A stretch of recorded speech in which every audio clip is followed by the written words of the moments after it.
Hello everyone, आज हमने शुरू करना है। आपका जो टॉपिक है वो है इलास्टिसिटी ऑफ सप्लाई। आज देखेंगे कि इलास्टिसिटी ऑफ सप्लाई क्या होता है। तो आपका जो सप्लाई वाला जो चैप्टर है वो कंप्लीट हो जाएगा, जो भी आपके सिलेबस में था। तो देखेंगे जब आप इलास्टिसिटी ऑफ डिमांड पढ़ के आए होंगे, क्योंकि इससे जस्ट पहले हमने डिमांड वाला जो चैप्टर है वो खत्म करा था। तो उसके अंदर इलास्टिसिटी ऑफ डिमांड क्या होता था, उस वैसा ही है इलास्टिसिटी ऑफ सप्लाई। अब डिमांड की जगह जो कंसेप्ट आया वो है सप्लाई। तो देखिए शुरू करते हैं कि इलास्टिसिटी ऑफ सप्लाई है जो वो आपका क्या होता है। सबसे पहले जो है आपका डेफिनेशन से ही जाएंगे। इलास्टिसिटी मतलब कि आपकी जो सप्लाई है ना, वो उसको जो फैक्टर अफेक्ट करते होते हैं उनके साथ किस तरह से रिस्पॉन्ड करती है, वो होती है। देखें, जैसे पिछले जो पार्ट में हमने करा था लॉ ऑफ सप्लाई, उसमें हमने करा था कि अगर आपका प्राइस इंक्रीज करता है तो आपकी क्वांटिटी सप्लाई भी इंक्रीज करती है, और प्राइस आपका डिक्रीज करता है देन क्वांटिटी सप्लाई भी डिक्रीज करती है। यानी कि हमने देखा था कि प्राइस और सप्लाई के बीच का जो रिलेशनशिप होता है कि वो पॉजिटिव होता है। कि कोई चीज आपकी महंगी बिकती है तो आप ज्यादा सप्लाई करते हैं, ज्यादा बेचने के लिए ऑफर करेंगे, और कोई चीज आपकी सस्ती बिकेगी तो आप उसको कम बेचने के लिए ऑफर करेंगे। यानी कि डायरेक्ट रिलेशनशिप था। यहाँ हमें सिर्फ ये चीज पता चलती थी कि ये प्राइस इंक्रीज होएगा तो सप्लाई भी इंक्रीज होगी। यहाँ हमें ये पता नहीं चला था कि इतना प्राइस इंक्रीज होने से सप्लाई इतनी इंक्रीज होगी, कि कितना प्राइस होने से कितना क्वांटिटी प्राइस चेंज आएगा, जिसके कारण कितने इतनी क्वांटिटी सप्लाई, मतलब क्वांटिटेटिव चेंज आना, कि क्वांटिटी में की अमाउंट नहीं पता थी। कितना प्राइस अगर चेंज हो जाएगा तो इतनी जो क्वांटिटी है वो चेंज होंगी। तो ये जो कंसेप्ट है ये आपका बताया है इलास्टिसिटी ऑफ सप्लाई में। तो इलास्टिसिटी ऑफ सप्लाई ये बताएगा कि इतना प्राइस आपका चेंज हो जाएगा तो इतनी क्वांटिटी चेंज होगी। कि ये मेजर करना, वो इसके लिए हमने पढ़ना है इलास्टिसिटी ऑफ सप्लाई। तो फिर अब शुरू करेंगे कि इसकी डेफिनेशन क्या होती है। इलास्टिसिटी ऑफ सप्लाई जो होती है वो रेफर करती है कि percentage change in supply with respect to percentage change in any of the factor affecting supply. कि जो फैक्टर आपकी सप्लाई को अफेक्ट करते होते हैं उनमें चेंज आने से कितना आपकी सप्लाई में चेंज आएगा। कि आपके जो फैक्टर जो कि हमने पढ़े थे, आपकी खुद वो कोई कमोडिटी जो आप बेचने के लिए ऑफर कर रहे हो उसका प्राइस, उसके रिलेटेड गुड का प्राइस, और जो गवर्नमेंट की पॉलिसी क्या है, फार्म का ऑब्जेक्टिव क्या है, वो सारी जो चीजें हैं जो अफेक्ट करते होते हैं आपकी सप्लाई को, उनमें चेंज आने से आपकी सप्लाई में कितना चेंज आएगा, उसको जो मेजर करेगी वो होती है आपकी इलास्टिसिटी ऑफ सप्लाई। ये तो होगी इसकी डेफिनेशन की बात। अब इसका फॉर्मूला क्या है? फॉर्मूला भी यही होगा जो हमने अभी पढ़ा है कि percentage change in supply divided by percentage change in any of the factor affecting supply. वही बात है कि परसेंट सप्लाई में कितना चेंज आया, किसके कारण? कि जो फैक्टर उसको अफेक्ट करते थे उनके कारण। अब देख लेते हैं कि इसके जो टाइप्स हैं सप्लाई के, वो कितने टाइप की सप्लाई है जो हम पढ़ते होते हैं। तो जो सप्लाई होती है, सप्लाई के केस में आपने देखा होगा कि जब आप अपनी कोई चीज मार्केट में बेचने के लिए ऑफर करते हैं ना, तो सबसे जो चीज आपने ध्यान रखते हैं, आप क्या रखते हैं कि आपको कोई चीज का प्राइस कितना मिल रहा है। कि कोई चीज कि हमने देखा था कि प्राइस ज्यादा मिलेगा तो आपको प्रॉफिट ज्यादा होगा, देन आप सप्लाई ज्यादा करेंगे। दैट मीन्स कि आप सबसे ज्यादा क्या देखते हो? आपके लिए जो भी कोई सेलर होता है, जो भी कोई प्रोड्यूसर होता है, उसके लिए सबसे ज्यादा जरूरी होता है उसकी जो कमोडिटी है उसका प्राइस। की प्राइस इसके इसलिए इलास्टिसिटी ऑफ सप्लाई में हमने पढ़ना है सिर्फ प्राइस इलास्टिसिटी ऑफ सप्लाई की। प्राइस में चेंज आने से आपकी जो सप्लाई है उसमें कितना चेंज आएगा। कि अब प्राइस इलास्टिसिटी जो है, प्राइस इलास्टिसिटी ऑफ सप्लाई की हम डेफिनेशन देख लेते हैं, उसका फॉर्मूला देख लेंगे, और उसके बाद हम आगे का कुछ डिस्कस करेंगे। सबसे पहले कि प्राइस इलास्टिसिटी ऑफ सप्लाई क्या है, कि आपकी सप्लाई में कितना चेंज होगा, किसके कारण? वो प्राइस के कारण। की सप्लाई में चेंज आना, प्राइस में चेंज आने के कारण, वो हो गया आपका प्राइस इलास्टिसिटी ऑफ सप्लाई।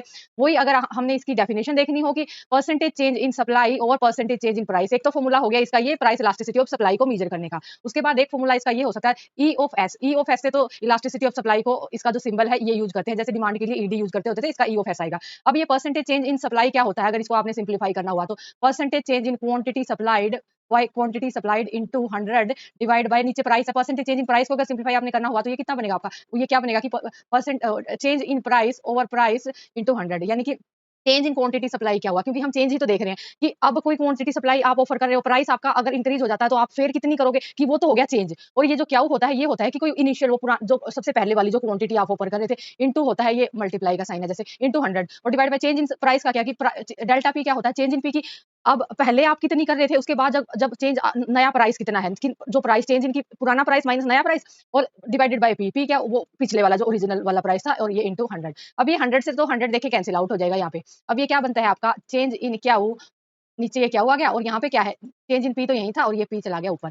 यानी कि ये फॉर्मूला अगर आप इसको डेल्टा डेल्टा वाले को इकट्ठा रखें कि चेंज इन क्या by change in P into P by Q, ये एक ये फॉर्मूला है प्राइस इलास्टिसिटी ऑफ सप्लाई को मेजर करने का। कि ये जो क्यू है ये क्वांटिटी सप्लाइड है। कि ये फॉर्मूला वैसा वैसा ये जैसा प्राइस इलास्टिसिटी ऑफ डिमांड में था, बस वहाँ पे एक नेगेटिव का साइन लगा था। वहाँ नेगेटिव का साइन तो इसलिए लगा था कि डिमांड का जो स्लोप होता है वो नेगेटिव होता है, लेकिन हमारा तो सप्लाई का स्लोप पॉजिटिव होता है। कि प्राइस बढ़ने पे आप सप्लाई बढ़ा देते हैं तो यहाँ पे कोई नेगेटिव का साइन नहीं आएगा। और फॉर्मूला बनाइए कि चेंज इन क्या by change in P into P by Q. ये हो गया कि प्राइस इलास्टिसिटी ऑफ सप्लाई क्या होता है और उसको कैसे मेजर करा जाता है। उसके बाद की कुछ डिग्रीज होती है जिन पे इस प्राइस इलास्टिसिटी ऑफ सप्लाई को या इलास्टिसिटी ऑफ सप्लाई को मेजर करा जाता है, तो वो देख लेते हैं कि अब वो कौन सी डिग्रीज होती हैं। तो जिस तरह से हम प्राइस और डिमांड में पढ़ के आए थे इलास्टिसिटी ऑफ डिमांड में कि वहाँ पे 5 डिग्रियाँ होती थी मेजर करने के लिए इलास्टिसिटी ऑफ डिमांड को, इसी तरह से इलास्टिसिटी ऑफ सप्लाई को मेजर करने के लिए भी 5 ही डिग्रियाँ हैं। मतलब डिमांड की जगह सप्लाई आया है, बाकी चीज़ें ऑलमोस्ट वही हैं।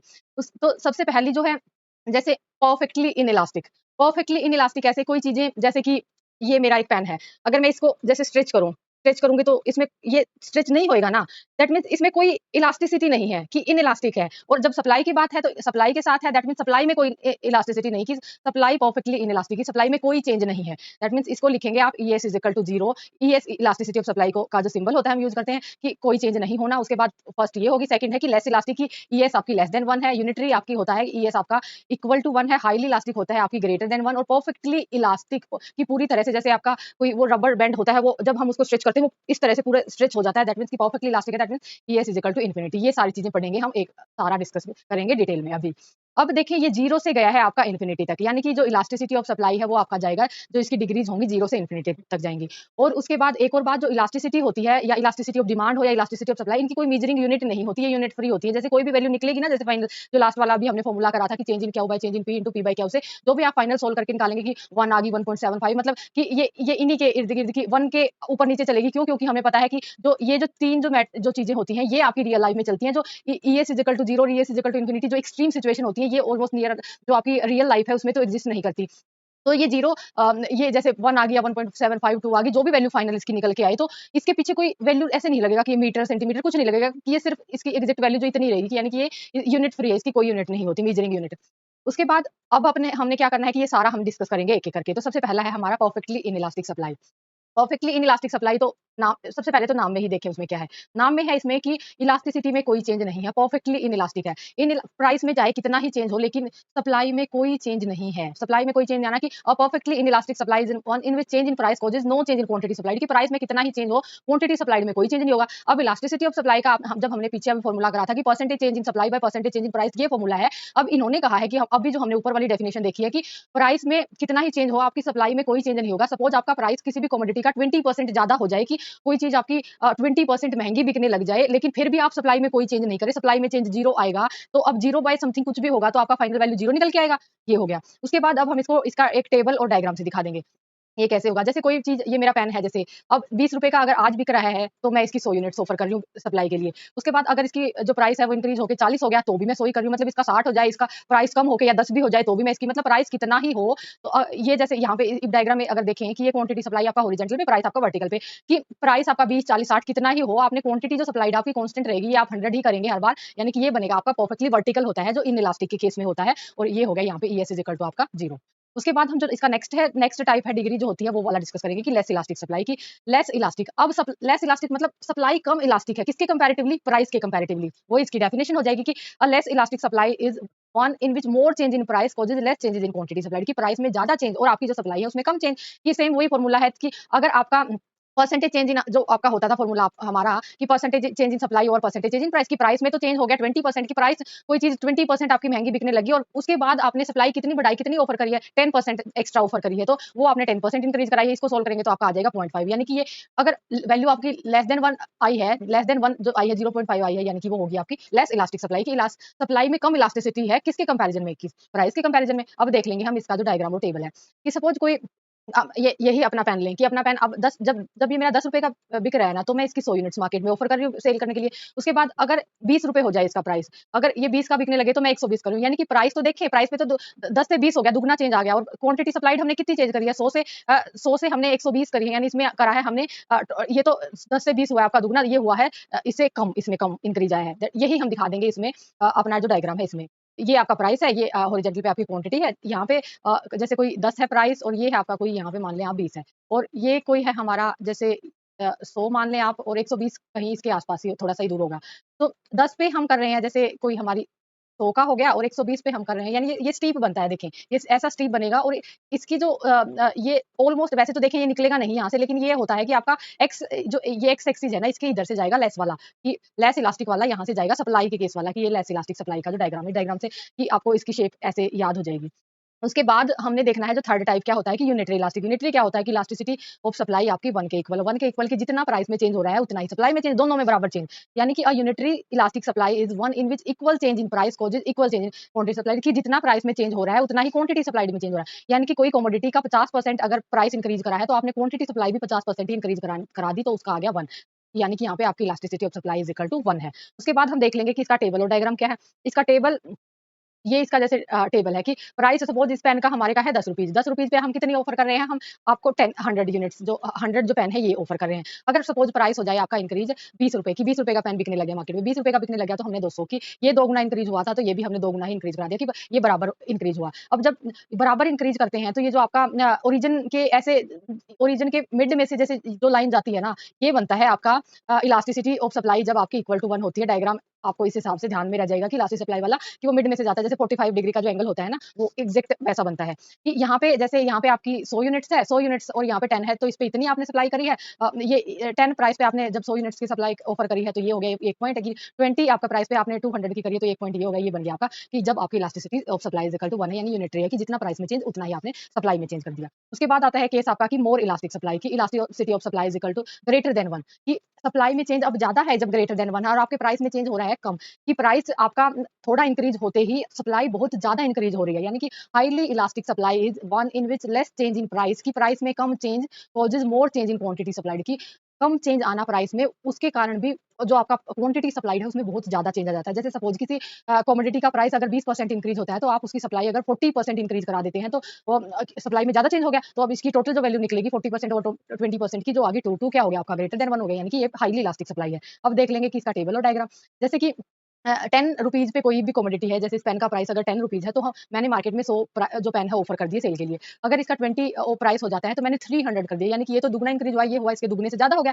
यानी कि 300 कर दिए। अब हम जब इसको इस पे दिखाएंगे, इस पे डायग्राम में दिखाना है हमने कि प्राइस में थोड़ा सा चेंज आने से क्वांटिटी सप्लाइड पे बहुत ज्यादा चेंज आना, कि 10 प्राइस पे तो हम ऑफर कर रहे हैं आपकी 100 जो यूनिट्स है, और जब प्राइस 20 हो जाता है तो 300 यूनिट्स ऑफर करी जा रही है। यानी कि ये जो डायग्राम होता है इलास्टिसिटी जब ग्रेटर देन 1 होती है सप्लाई की, ये जाता है आपका वर्टिकल के इधर से होके, कि जैसे ये एग्जैक्टली कई बार अटैच तो जैसे इसके मिलता नहीं है, लेकिन ये यहाँ से निकलेगा ऐसे जैसे, तो ये होता है आपका elasticity of supply greater than 1 वाला केस। उसके बाद अपना जो लास्ट डिग्री बची है इलास्टिसिटी ऑफ सप्लाई को मेजर करने की, वो है परफेक्टली इलास्टिक सप्लाई की। सप्लाई पूरी तरह से इलास्टिक है और आप यानी कि अब सिर्फ सप्लाई में ही चेंज होगा, प्राइस में कोई चेंज नहीं होगा, कि अ परफेक्टली इलास्टिक सप्लाई होती है is one in which no change in price, की प्राइस में कोई चेंज नहीं है, causes more change in quantity supply, की सिर्फ अब क्वांटिटी सप्लाई में ही चेंज है, प्राइस में जीरो चेंज है। और अगर प्राइस में चेंज है जीरो और आपकी कमोडिटी जो आप सेल कर रहे हैं उसकी आपने 50% इंक्रीज कर दी, जो ऑफर करने के लिए आपने इंक्रीज कर दिया उसमें, यानी कि 50% बाय जीरो हो गया, किसी भी वैल्यू के अगर डिवाइड में नीचे जीरो होगा, दैट मीन वो क्या क्या बनेगी, फाइनल वैल्यू वो होती है आपकी इन्फिनिटी, यानी कि यहाँ पे आपका परफेक्टली इलास्टिक में आपकी इन्फिनिटी है। उसके बाद जैसे इसकी टेबल की 20 रुपए प्राइस पे है तो आप 100 यूनिट हम ऑफर कर रहे हैं इसी पेन की, सेम प्राइस 20 ही रुपए रह रहा है, 200 कर रहे हैं, 20 ही पे हम 300 की, प्राइस वही रहेगा, जो सप्लाई की क्वांटिटी है वो बढ़ती जाएंगी। यानी कि ये बन जाएगा आपका कि प्राइस ये है आपका 20 ही रुपए है, 200 200 300 कितना ही करा लो, तो ये परफेक्टली ये आपका हॉरिजॉन्टल जाता है। ये जो केस होता है जब आपका परफेक्टली इलास्टिक होता है। यानी कि एक बार हम फिर से रिवाइज कर लेते हैं कि इस तरह से अभी तो हमने कर तो लिया आपकी पांचों डिग्रीज की। एक तो होती है परफेक्टली इनइलास्टिक, परफेक्टली इनइलास्टिक होता है वो होता है आपका वर्टिकल के पैरेलल होता है जब आपका ES इक्वल टू 0 होता है। एक एक्सट्रीम सिचुएशन होती है जब परफेक्टली इलास्टिक होती है, परफेक्टली इलास्टिक होती है तो इन्फिनिटी होती है। यानी कि परफेक्टली इनइलास्टिक में तो सिर्फ प्राइस में चेंज होता है, इनइलास्टिक सप्लाई यानी कि सप्लाई पूरी तरह से इनइलास्टिक है, कि सप्लाई में कोई इलास्टिसिटी नहीं है, जीरो इलास्टिसिटी। ये तो हो गया परफेक्टली इनइलास्टिक में, यहाँ पे सप्लाई तो कांस्टेंट प्राइस में चेंज हो रहा है। परफेक्टली इलास्टिक सप्लाई में यहाँ सिर्फ सप्लाई में ही इलास्टिसिटी है, प्राइस में कोई चेंज नहीं, ये हो गया ES इक्वल टू इन्फिनिटी। उसके बाद जो बीच वाली सिचुएशन है, ES आपकी लेस देन 1 है, इक्वल टू 1 है और ग्रेटर देन 1 है, यानी कि लेस इलास्टिक और आपकी यूनिटरी इलास्टिक और आपकी मोर इलास्टिक, तीन तीन केस बचते हैं। देखिए लेस इलास्टिक वाला तो जो आपका हॉरिजॉन्टल है ना, इधर से निकलता है आपका और थोड़ा सा स्टीप बनता है, जैसे यहाँ पे बनेगा आपका लेस इलास्टिक, यानी कि कम चेंज आ रहा है सप्लाई में और प्राइस में चेंज आ रहा है ज्यादा। यूनिटरी इलास्टिक आपका वो ये आपका 45 डिग्री का जो एंगल बना के ऐसे बीच में से जाएगा, यानी कि प्राइस में जितना चेंज आ रहा है उतना ही आपका सप्लाई में चेंज आ रहा है। उसके बाद आपका मोर इलास्टिक वाला जो होता है वो आपका जो ये वर्टिकल सेक्शन होता है इसके इधर से ऐसे जाता है, यानी कि ये हो गया आपका ES ग्रेटर देन 1, यानी कि अब आपका सप्लाई में ज्यादा चेंज आ रहा है और प्राइस में कम चेंज आ रहा है। इस तरह से आज हमारा जो सप्लाई वाला जो चैप्टर है वो आज हमने कंप्लीट कर लिया है। Thank you.